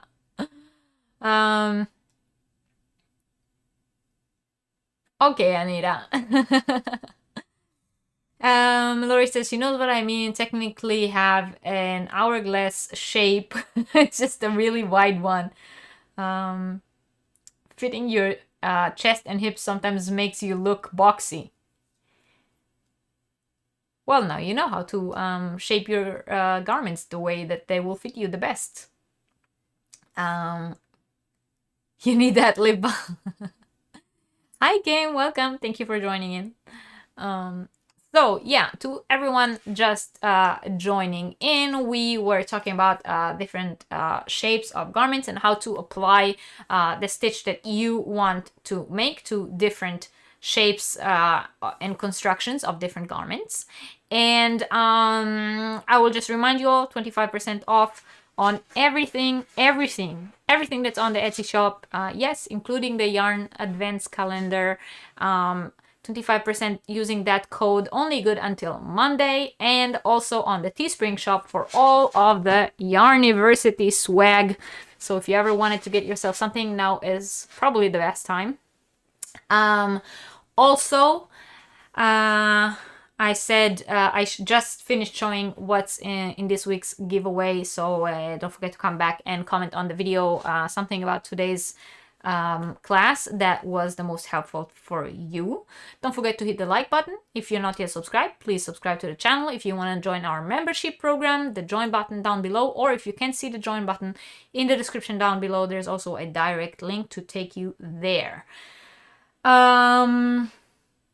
Did I miss anything? If anyone here in the chat can remind me something that I spoke about that I forgot to mention right now, but I think I pretty much cut you all up, whoever just joined in. I think that was pretty much the gist of it.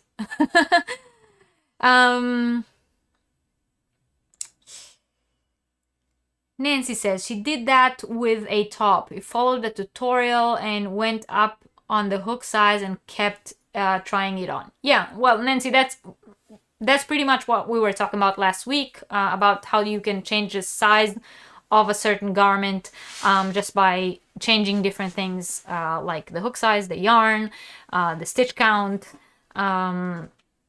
So yeah, changing up the sizes is something we already covered widely, I think very broadly last week. I think I gave 11 different ways in which you can do that, if I'm not mistaken.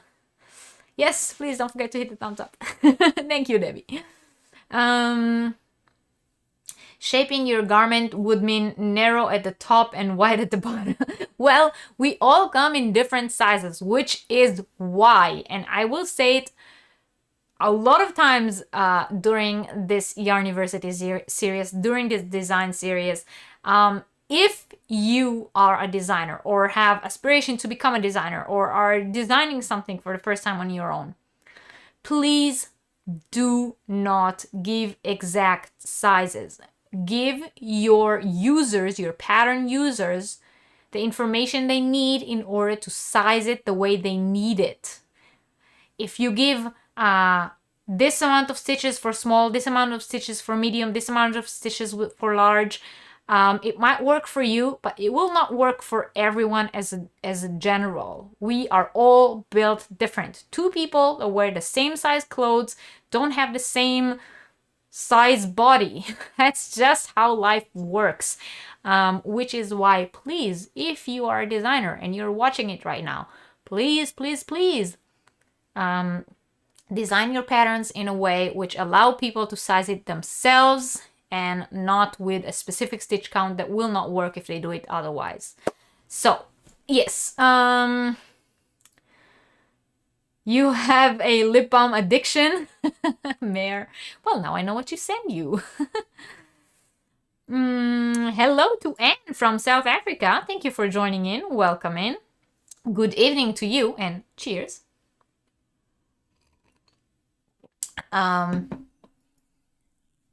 Nancy needs to watch the replay of last week. Yes. Yeah, I do realize that, the time of Yarniversity cannot fit everyone. I do it in a time that fits me because, I have to be here.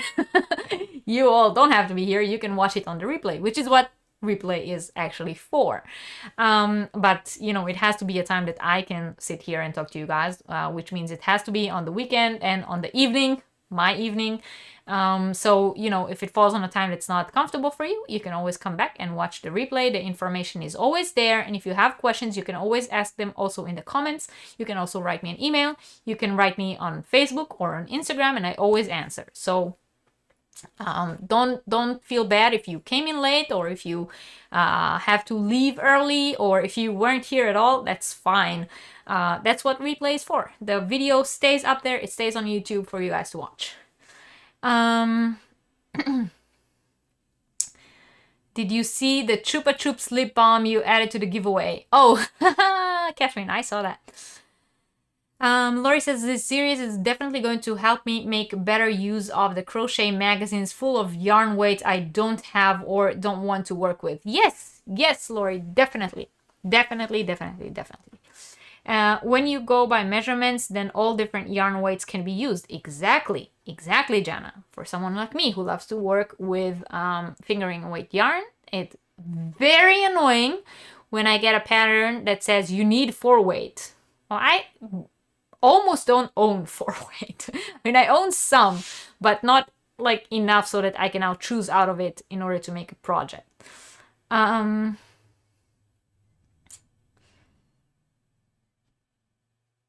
Mary saying hi to everyone.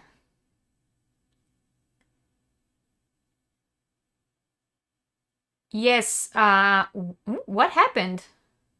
Is there a fire in South Africa that I'm not aware of? Is it happening right now, Catherine? Well, I'm not watching news right now. Hi, Bobby. Thank you for being here. Thank you for lurking. We appreciate lurkers. What is on the mannequin? My mannequin, Imogen, is wearing the swimsuit slash dress cover version of my Asgard shawl. I was talking about that before as well. We were talking about how to take a shawl pattern and turn it into a poncho, a dress, or whatever you want. So I gave the example of I took my pattern, the Asgard shawl, I multiplied it so that it will be a closed circle, and worked it as a regular raglan all the way to the sleeve, and then, you know, I folded it in half and started working it around to make the bottom of the dress. So there is no pattern for, I mean, the pattern for that is what I just said using the Asgard shawl pattern.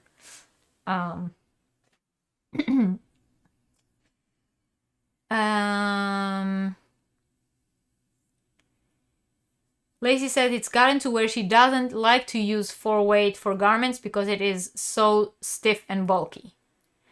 I don't have anything specifically against 4-weight. I just prefer fingering. So, well, it's not that I only own fingering. I mean, you guys see how much yarn I own. So I own pretty much every weight of yarn. But I don't own as much 4-weight as I do any other weight of yarn. For that matter, I have a lot more DK yarn than, if you look at this window here, these two windows here, these two windows is Amigo yarn from Hobbii. That's like their regular everyday acrylic yarn. It's a DK yarn, and I have it in pretty much every color I need. It's also a little bit of it is also here in this window. But if I need a 4-weight, I don't have it in that many colors. So it will be a lot easier for me to make the pattern in a 3-weight than it is in a 4-weight. Bobby wanted to say she made a really nice sweater, but the designer did not change the armhole sizes from small to 3XL. Needless to say, my sleeve did not work. Yeah, exactly, right?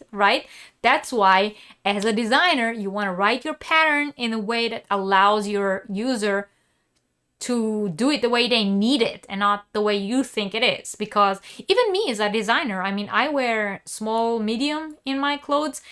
If I want to design one of my patterns to fit a 5XL, I don't have anything that will give me that scale of how to scale the garment to fit. So the only way I can do it is by saying, just continue working the multiple until you have the width that you need. That is exactly what I'm telling you guys. You can work any pattern that way. You just continue working it and keep the stitch multiple. It's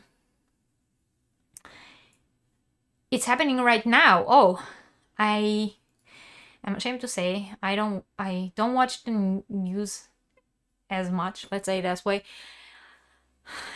I found that it makes me very depressed these days. Not just these days, but for the past 7 months, more or less. Every time I watch the news, it makes me depressed. So my husband watches the news every morning, and I let him watch it, and then later on in the day I ask him, was there anything new in the news, and not just, you know, more of the same thing that they've been talking about for the past year that pretty much depresses me. So I don't have a lot. Normally I watch the news every morning, but for the past 7 months I just can't, because that's all they talk about, and it depresses me so much.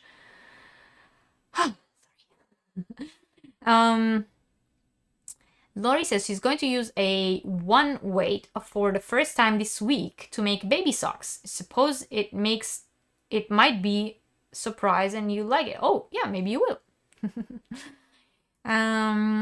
You can't wait for the Asgard chalice. It will. Again, it was in testing. My testers gave me some pointers, which it's not that the pattern had any like mistakes or severe problems in it. I just thought that because some questions kept repeating themselves, I thought I should write it differently so that the questions will be more clear. But once it's finished, I can put it out there. 4-weight is your favorite, but it's too hot for hot climates. I think it depends on what 4-weight it is. If it's a 4-weight, I don't know, cotton or bamboo, it might not be as dense or... Nancy is using a number 2 yarn and love the way the shawl looking and feeling. Yeah, number 2 is very good for shawls. It's actually, like I said, it's actually very good for everything. You can make anything in any yarn. Jana doesn't watch the news either. And lives 1,000 kilometers north of where that is. Well, it's like it's a big country, right? So make the full multiple as close to each measurement. Exactly. Whatever is closest to the beginning that you needed, but the number that you need for your stitch.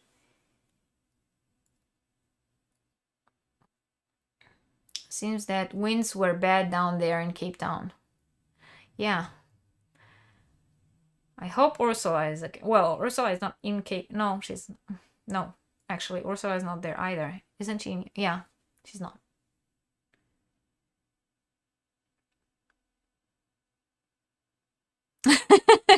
Lori.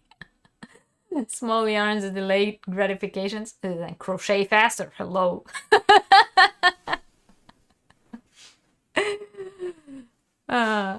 All right. So, I guess the topic that I was talking about until now was clear enough because I don't see any more questions regarding it. Oh,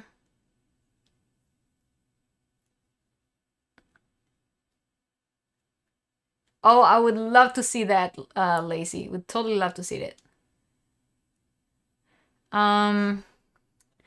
So, okay. Oh, lost my pen. So since there were no more questions regarding that specific subject, I think we can move on and talk about how to combine different stitches in one pattern. So Ursula is pretty close to Cape Town, isn't she? A little bit. Might be bad at it.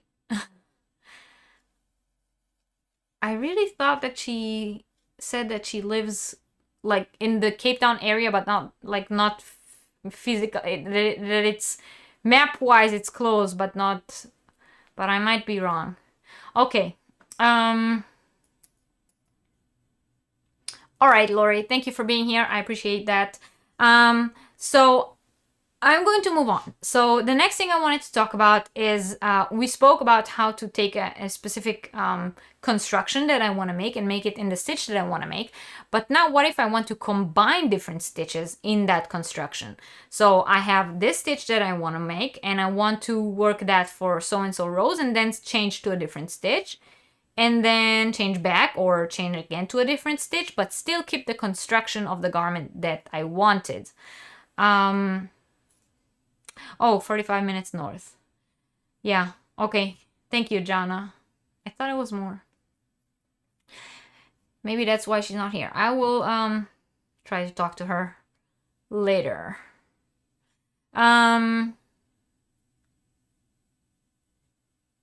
Okay, so we're gonna talk about how to take a few different stitches and work them into the same pattern while still keeping what we were talking about until now. So let's say in the same way that I just told you guys that you can take a certain construction of a garment and change the stitch that you're using, use the same construction, but do it in a different stitch. You can do the same with a few different stitches, right? The only thing we need to make sure is that the stitch multiple works together. So back again to the very first drawing of that simple construction of a cardigan or a vest. I'm using this one because it's the easiest, because it's all pretty much flat rectangles. But the same way that I explain it on this shape, it can be applied to all the other ones. So I'm trying to explain the notion of how to do it and not just how to do it with this shape. So if at any point it doesn't make sense to you anymore, let me know.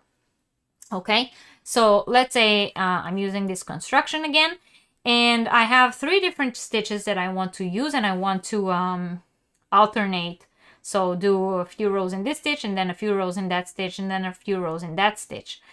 Now, in order for that to work and for my edges to still be straight on both sides so that it doesn't flare or anything like that, I have to make sure that the stitch multiples work together.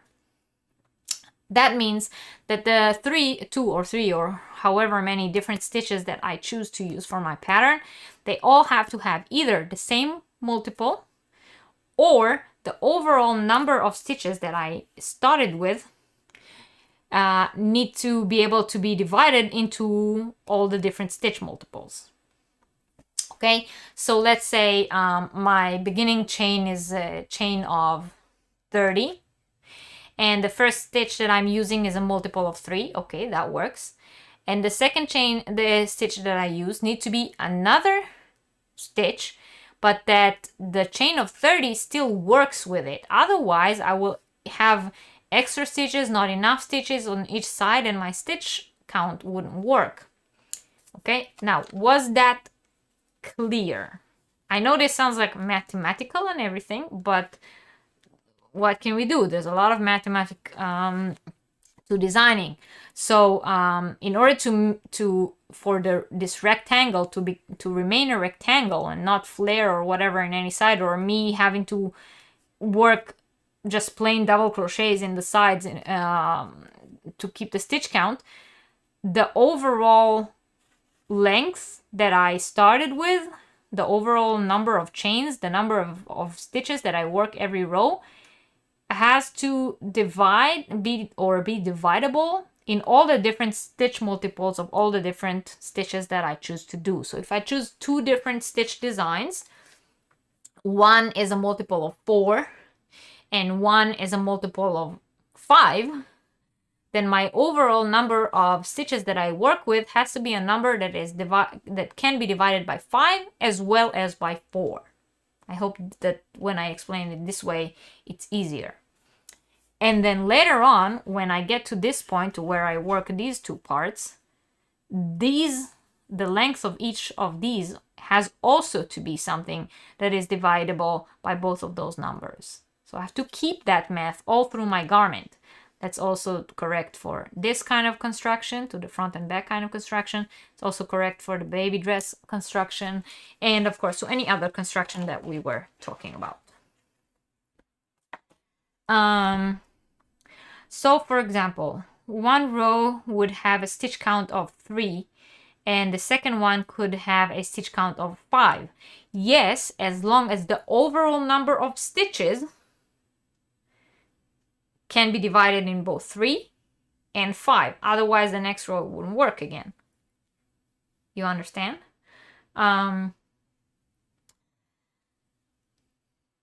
Example.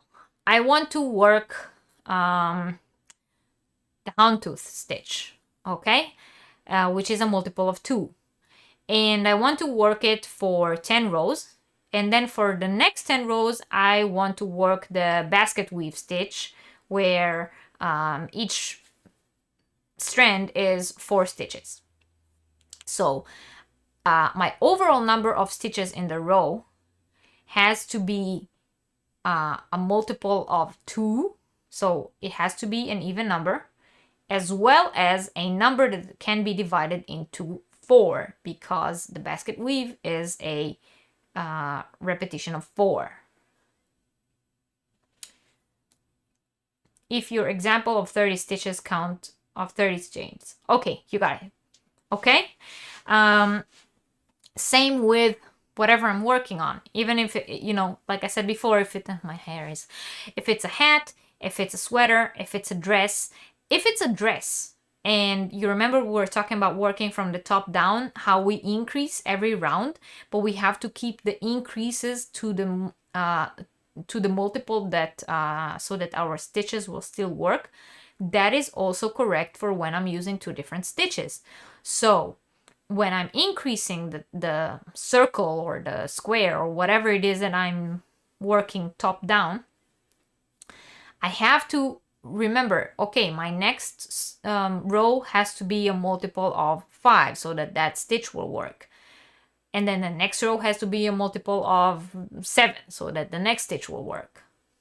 We have to keep the stitch multiple in mind if we want to combine different stitches that has different stitch multiplies. Of course, the easiest will be to choose 2 different stitches that work on the same multiply, and then you don't have to calculate if all the numbers work. But in case you do something like, I don't know, this also works for a blanket, yeah? If I want to make a blanket, that every so and so rows I change the stitch that I'm using for the blanket, so like a sample stitch blanket, the multiple has to work all through the blanket. So all the stitches that I am using in my sample blanket have to work within the number of chains that I'm working for this blanket. Otherwise, my blanket will have like an odd shape. Okay, I hope that was clear enough. Okay, so questions about combining stitches together in one project, or any question that has to do with using a certain stitch to work a certain pattern. So taking a pattern that is written in one stitch and changing it to be a different stitch. This is the time to ask, because as I've said, today's Yarniversity will be a little shorter and I will have to get out of here in about 20 minutes. So we will do hybrids, pattern hybrids, like I promised in the beginning. We will do pattern hybrids at the beginning of next week. So that will be the subject that we will start with. Okay. So don't worry, I'm not like giving up the subject of hybrids. We will do it, just not that week, not now. So now is the time for questions of any kind.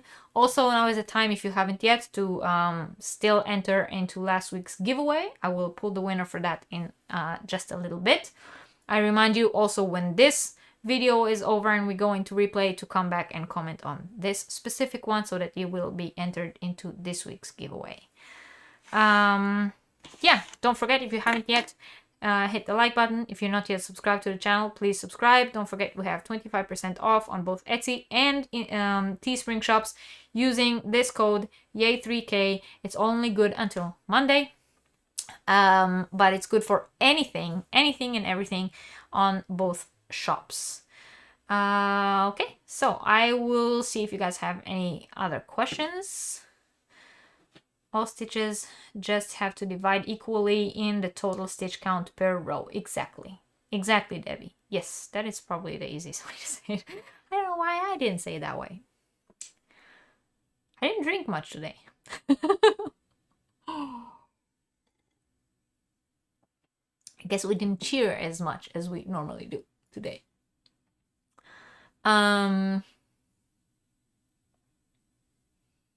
Okay, I don't see questions in the chat. I guess that means that everything we talked about was clear.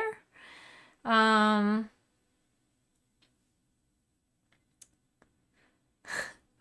Bev. Thank you for being here. And hello, Kim. Welcome in. All right, so I guess there are no more questions, and everything that we spoke about today was clear. Again, I'm sorry that I cannot stay as long as I normally do today, but don't worry. Like I said, that specific subject of pattern hybrids and combining different patterns into one garment, we will talk about that next week, along with the subject that next week was supposed to be about from the beginning. So next week, once again, I will have a full time for a full lesson, so we will do that. Okay, so in the meantime, while you guys, I don't know, think, leave, not sure, I'm going to take you guys to the YouTube random comment picker to choose the winner from last week, and I hope that you all remembered to go back and comment. So, what happened here?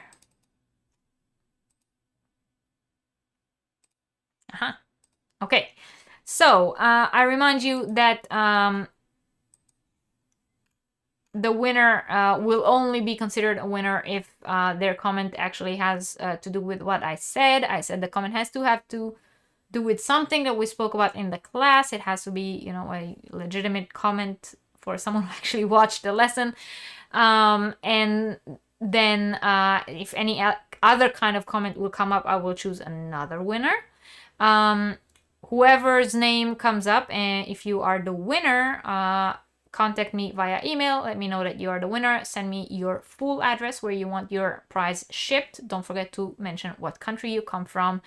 And yeah, so I have the URL in here, and I already said that it should filter duplicate users, and I'm getting the comments, and we have 29 comments on last week's Yarniversity.